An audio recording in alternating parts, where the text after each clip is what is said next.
Fala pessoal, que bom estar com vocês mais uma vez aqui no nosso canal, professor Ulisses Pessoa.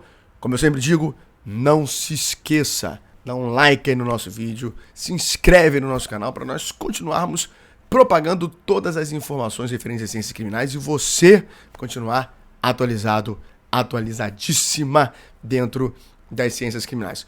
Hoje nós vamos falar de maneira bem rápida e objetiva sobre o caso da Boate Kiss, na verdade sobre a análise da 6ª turma do STJ, ok?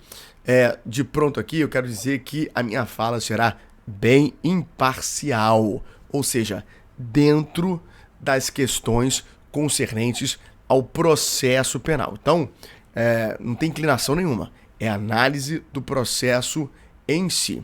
Segundo que eu queria dizer que é óbvio que eu e todos nós nos comovemos com toda a situação. A tragédia, no primeiro momento, foi extremamente terrível, em que pessoas vieram a óbito, outras pessoas perderam seus entes queridos, então nós nos comovemos e nos colocamos no lugar dessas pessoas. E por último, nós vamos lá agora atacar a questão do processo, que se tornou um espetáculo. Tem um livro muito bacana que é o Sociedade do Espetáculo, do Guy Debord. Você que é advogada criminalista, você que é tribuna específico aí, tribunal do júri, que atua no tribunal do júri, tem que ler esse livro. Por que tem que ler? Porque ele mostra determinadas situações e acerca da espetacularização, sobretudo aqui do processo penal, não é só do tribunal do júri não, de tudo. Quando a mídia vem e traz essa ideia espetacular, o processo acaba se tornando um espetáculo, há uma espetacularização e nós, dentro do processo, como advogados, como advogadas, nos fragilizamos, porque aí você tem que lutar contra a mídia do outro lado. E foi isso que aconteceu, porque no processo em si, lá no júri, houve uma espetacularização. A mídia jogou seus holofotes e aí ficou a discussão. Esse processo foi injusto? Esse processo não é injusto? Tem erro judicial, erro dentro do processo? Não teve erro? Isso é um absurdo? Enfim, por isso que você tem que ler esse livro. E você tem que estar preparado.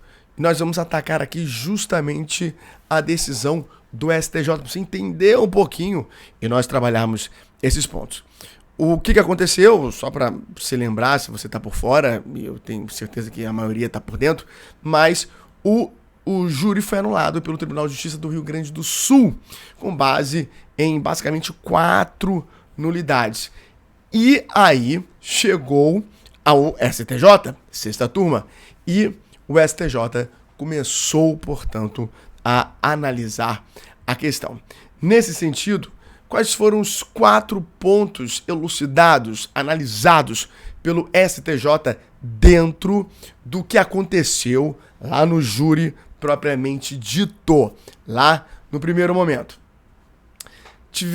Ocorreram 4 nulidades, tanto que, como você está vendo aí, o Tribunal de Justiça do Rio Grande do Sul anulou o júri por 4 motivos principais. E esses são os motivos principais.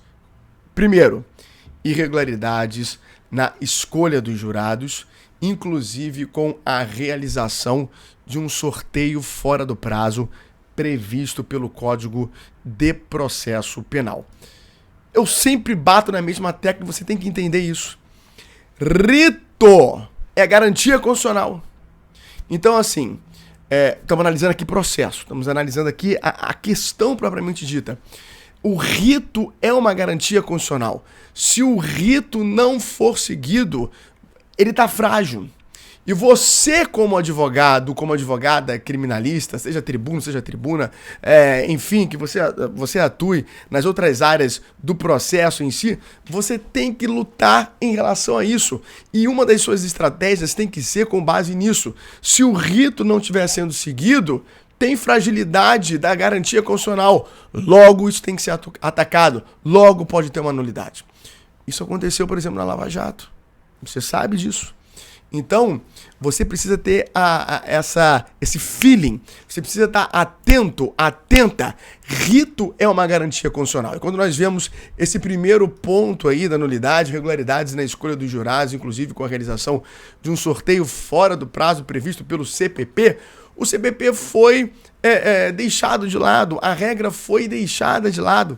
Então, nesse caso, tem uma nulidade. E foi isso que o STJ entendeu, que essa nulidade tem plausibilidade, porque o rito, em outras palavras, não foi seguido. Se atente para isso.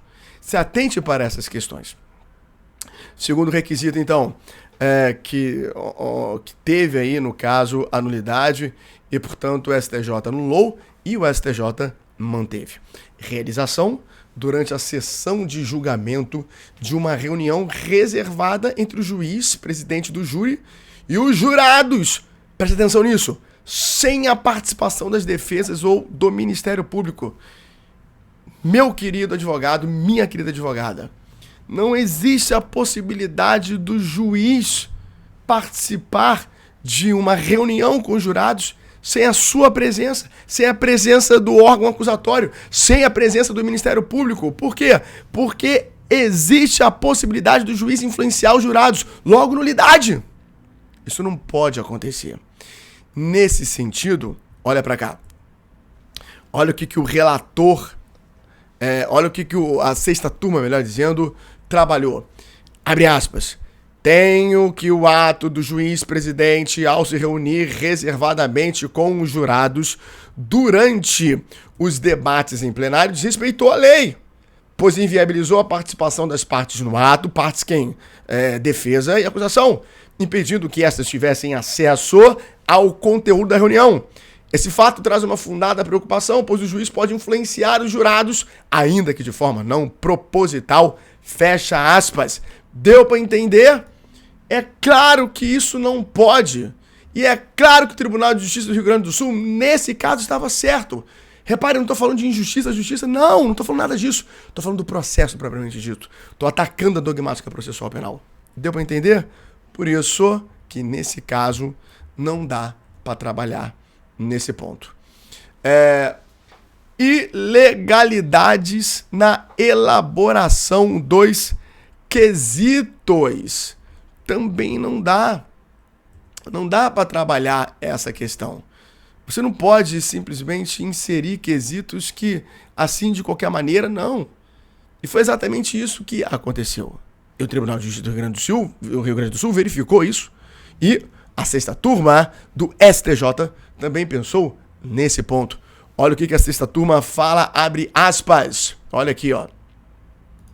A inserção nos quesitos de imputações que não foram admitidas no julgamento do recurso em sentido estrito ofende a um só tempo o princípio da correlação entre a pronúncia e a sentença e ainda a hierarquia do julgamento colegiado do Tribunal de Justiça do Rio Grande do Sul. Então não pode sair inserindo quesitos assim de qualquer maneira.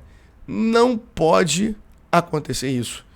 O Tribunal de Justiça do Rio Grande do Sul trabalhou bem e a sexta turma do STJ manteve a situação dentro desse quesito. Preste atenção nisso, porque você na prática pode estar atuando.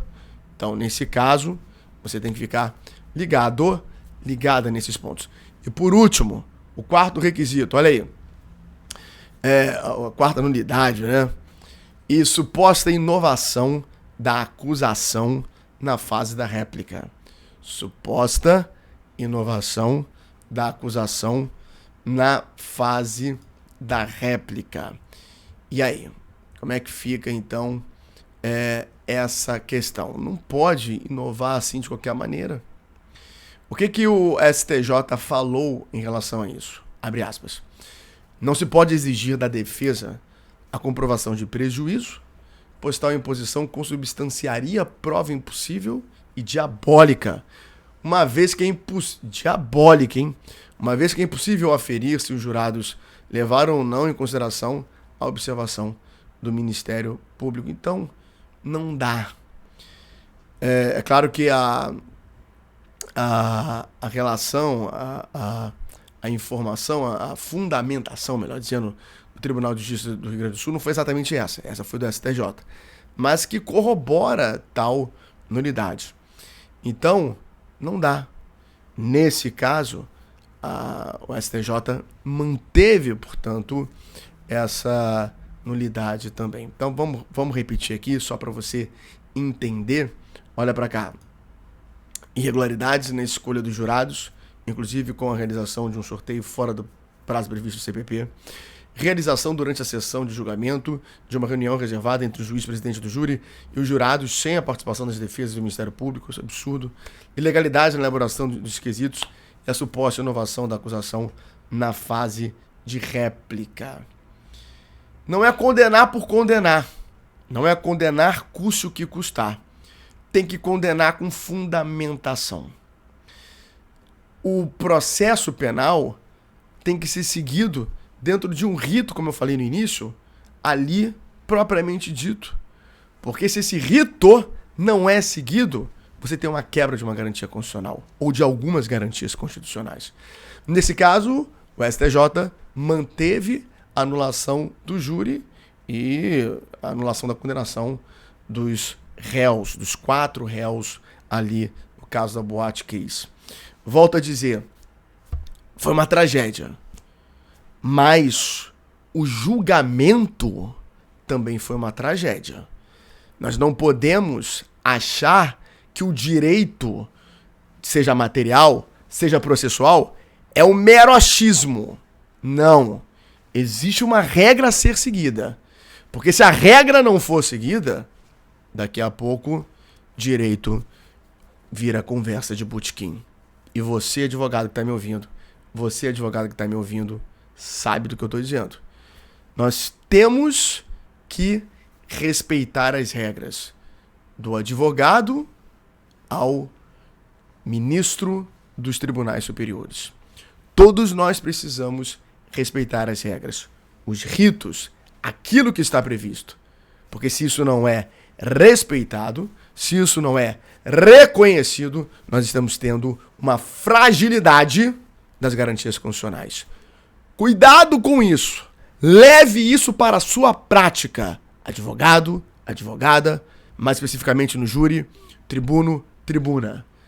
Você precisa estar o tempo todo atenta a essas questões.